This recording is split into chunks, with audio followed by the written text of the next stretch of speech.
I met a gypsy. Wanted to ask you, so you've just perfectly segued me. Thank you. Does Chase Sexton still win the title if Jett Lawrence did not crash out? Man, that's a fucking hard one. But I expect an answer. Yes, and I'll give an answer too.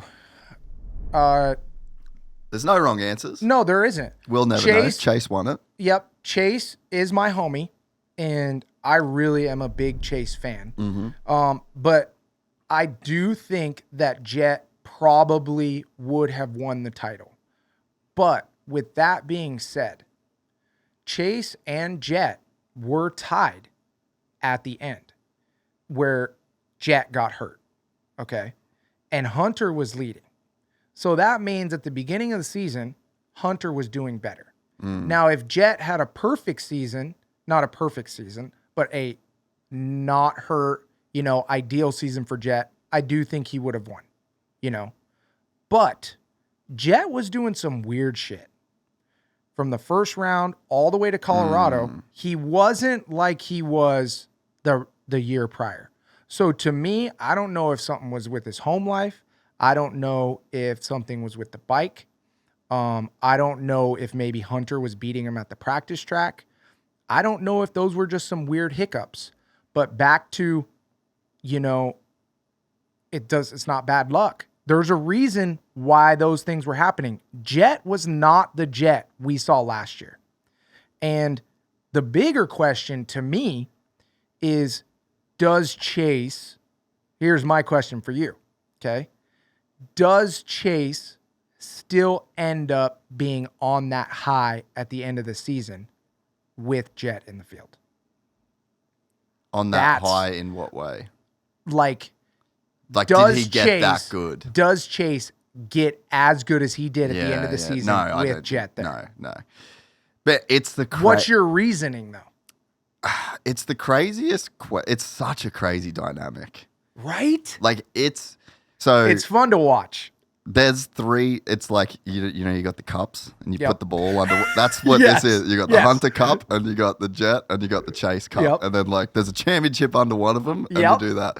But you said it best when you said Hunter was doing better when Jett was around. Yep. So there's an interesting dynamic there. And this is where I think James's commentary at times in this year was just phenomenal. Yes. I believe it was Southwick, where he really droned in on the fact that Jett was pulling Hunter along. And they were it was like the first time we'd seen two people win a moto together. Yeah. If that makes sense. Totally. To where, and I know this because I've been slower than my brother forever. Yep. Right? Younger brother. Yep. Same deal. And I could have times where I would jump in behind my brother and it would up my pace. It would up my pace. I couldn't do it on my own, but I could get in behind him and there would be a lap where I could do it. Yep.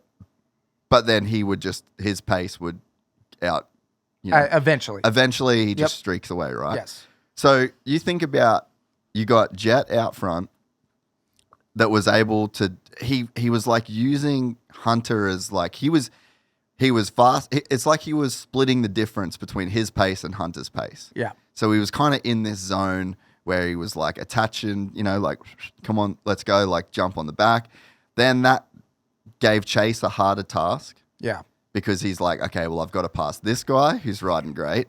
And then once I pass this guy, I've got to pass this guy who obviously has more speed in the bank than now. So it's we get 15 minutes into this moto. Yep. It's fucking halfway done. Yeah. So you're pulling this guy as Jett. You're pulling your brother around. Mm-hmm. He's in between the guy that, is probably closest to you speed-wise. And you're making him ride a pace. So when James would say dictating the pace. Yep. So you're making him ride that pace. And then if he can get around Hunter, he's still got to deal with Jett. As soon as they've got that battle, right? And as soon as Chase is coming up and then now they're in a battle, Jett. Yeah, well, see ya. Yep. I'm going to get out of here by 3 to 5 seconds. Just enough to break you. Just enough to know that in 15 minutes, you can't do this without going really fast. Yep. And I'm making you go really fast when exactly what you just said. My brain is deep into this moto. And it is hot inside this helmet. And I'm trying to pick this weight up, and I'm giving it everything I got, and there's a good chance we'll get a tuck front. Yeah. And that's what you see, you know? And I think that is a playbook that almost no matter how good, well, first of all, to your question, is like maybe Chase doesn't get as good as he got at the end of this season while Jett is still there, and that scenario plays out every single weekend. Yep. How well do you get to know your motorcycle when you're just eating shit all the time? Every fucking moto. And you're so frustrated. And you're pissed. Because Honda, there's bad blood there. Where I don't care what way you look at it, right? Chase Sexton deserves to be a number one guy. Yeah. But Jett is a phenom. Yeah. And Honda made a decision. And that was the decision to make Jett the number one guy. And Chase didn't like it, which he rightfully so shouldn't. What makes you think that they made him the number one guy? Because this is why. Because you brought him up from Geico, but you also brought his brother up as well. You know, so when you are investing in two of them at the same time, to me, that seems like, okay, these are our guys. Yeah. I don't have any actual intel, which I wish I did, on why Chase would be the number one, but let's face facts. Yeah. Right? No, I'm not disagreeing with you. Right? Let's face facts. Yeah. Jett was the number one guy. And we know that now. Yeah.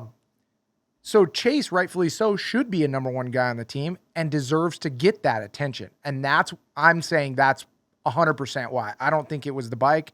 Yeah. I don't think it was anything else other than Chase wants to be a number one guy, which he deserves to be a number one guy.